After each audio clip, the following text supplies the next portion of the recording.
Today we have Claire Gasamagera joining us. Thank you for joining me for this important conversation about HIV and AIDS.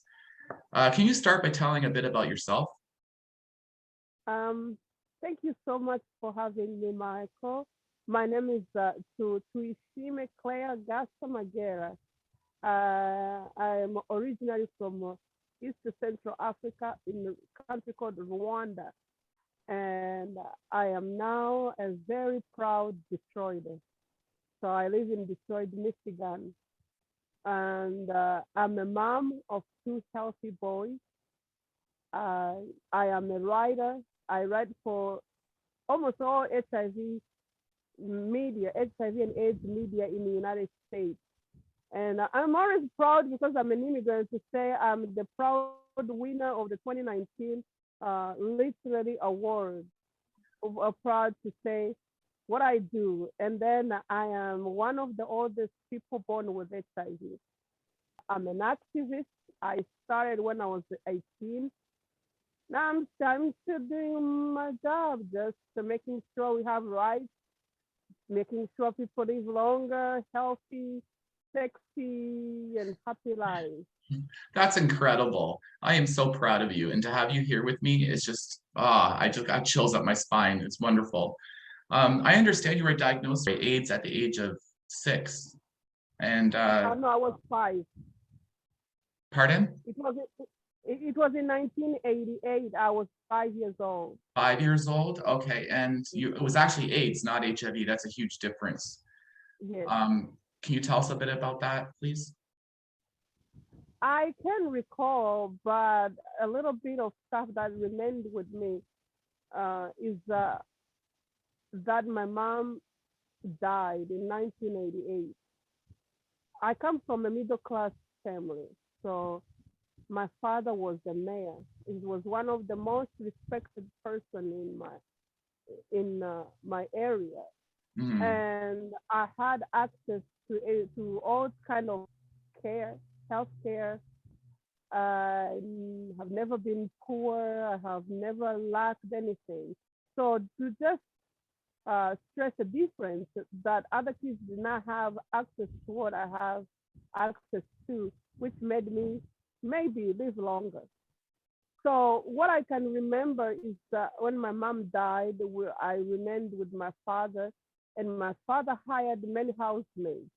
You remember the movie, the Song of Music? Yes. Yeah. Okay, Captain Van. That's how my house operated for real. Wow.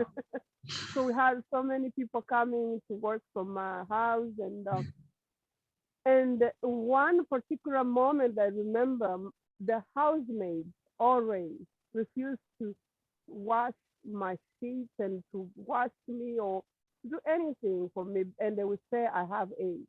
Yeah, that was a social stigma back then, and they're still alive today, but they didn't know much about AIDS back then. So I'm assuming that the HIV was passed on through your mother through birth, correct? Yes. Some people are not aware that that can even happen. So even just to speak out about that, but back then, it was about a 50% chance of passing it on. Now with the medications, it's less than 1%, correct? That's correct. Back then, it was almost 90%. Was it 90? Okay, I don't have the data, but it was automatic. I'm just going by memory of what I've read, but it still was a much higher chance. Now it's that time it was much higher. Right. So growing up, I grew up listening the word AIDS. That's the word I heard, and I didn't know what it meant. And whenever I would tell my dad, they say I have SIDA, he would say, they're lying. You are just a kid. Kids never have AIDS. So AIDS is for the people who are older, not you. Or gay men was most commonly was the face of AIDS. I don't think he was meaning AIDS, but he was trying to put HIV to a behavior. Yeah, like you have sex, you have extramarital affairs, or you have, it was maybe he was talking about himself. because he himself, he was positive, but he was a loving father. He gave me everything. So, Important. and when I was growing up, then they kept telling me I have AIDS, I have AIDS. Neighbors, they would tell their kids, don't be mean to Claire. She's dying. I Uh, didn't know what it meant. uh, Sorry, what year, do you remember like what age you started on medication to treat the HIV? I I started in 2000. I was 18, 17 when the medication was becoming available to developing countries.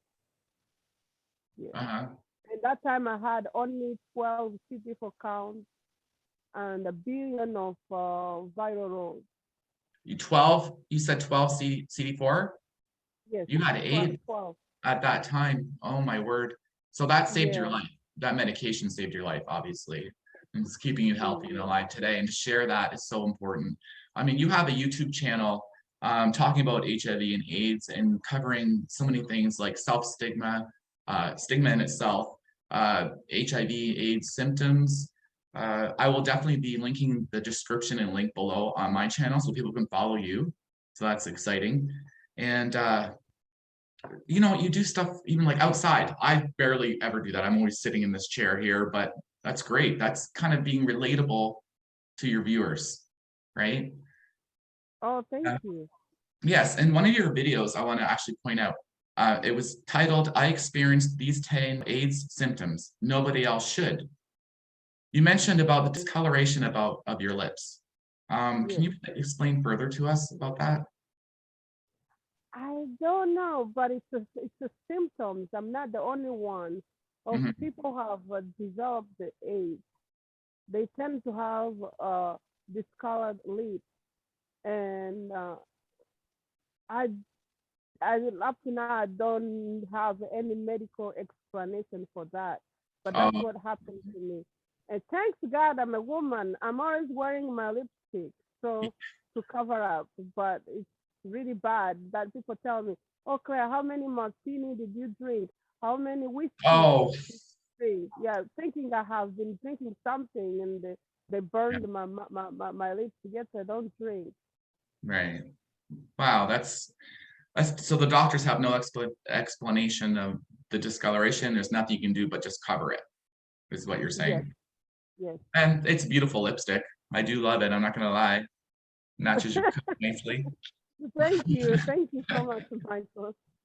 So you mentioned you have two young children and they're both healthy, right? Yes.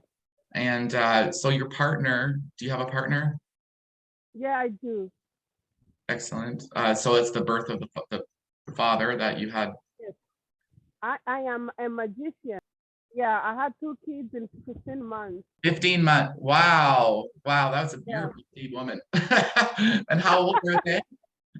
One is 3, another is 4. Oh, wow. Jeez. You got your hands So full. when I went to have a baby, the other one was learning to walk. Wow. Yeah. Wow. Jeez. Well, I hope you They had call, I know you will call this, but they call the Irish twins. the Irish twins. Yeah, that's how they call it in Detroit. The- That's awesome. yeah. So you I never heard of this before, but Voice of America, they're like is it a TV or radio station that does interviews? Voice America is a news media. It's like a CNN, Okay. BBC. So they do all kind of media. They do politics, health, Mhm. women, sports, beauty, so many other stuff. So the Voice of America came across my YouTube channel, especially when I was talking about women, how we don't take medication after having a baby. So he said, this is somebody we can bring on and then talk about that aspect. Because all we see a woman pregnant, we help the woman to have a child. The child is HIV negative, we celebrate. But after that, women fall in a rabbit hole because There's so many stuff happening after having a child that can lead to a woman not taking medication. Mm. No, and that's quite important to be educated and knowing what's best for your health, right? Yes, Wow, that's amazing. And also, you are the image of International Women's Day for this month, correct? yes. So how did that come? Like, did you like get photo shoot done? Is there an interview with that? And where can we find that? Oh, they haven't posted. I have to follow up with the people who have taken the footage because they mix the footage with other people they have been taking. So it can be a long program. So make sure I share with you. Excellent. So Oh, I look forward to seeing it. the part was the community, the voice, the community voice. So they were looking for the medical voice. Maybe they had expert explaining stuff, and then they Okay. asked me, and I would talk about the aspects of a community person. So it's a whole compilation. So it takes Yeah, time to get it together. I get it. Wow, that's wonderful. I'm so look forward to see this. Oh, I'm excited, really. yeah, I am too. Well, thank you for joining us today, Claire, for this important conversation about HIV and AIDS. It gets people talking about it, really. Yes, Knowledge equals power, and I think silence could equal death, really, yes. or sickness. But thank you so much. I appreciate you being here. And you are close to me, and maybe one day, I think soon, we should get together, have some Yeah, lunch. we're so close. Really. No, thank you. Mm. Thank you so much, and you're doing a good job. Oh, thank So you. I'm yeah, with the trying. little time you have. Thank you for joining us, and I hope you enjoyed the video. A special thanks to Claire Gasamagera. I truly believe I made a new friend, and maybe we'll do joint projects in the future together. We do live close, just over the border. She lives in Michigan from me. I appreciate all my viewers, and please remember to like and subscribe if you haven't already. Tap that notification bell. In between videos, I might do some extra ones for my entertainment and history playlist. But for now, Michael K here. Take care, everyone.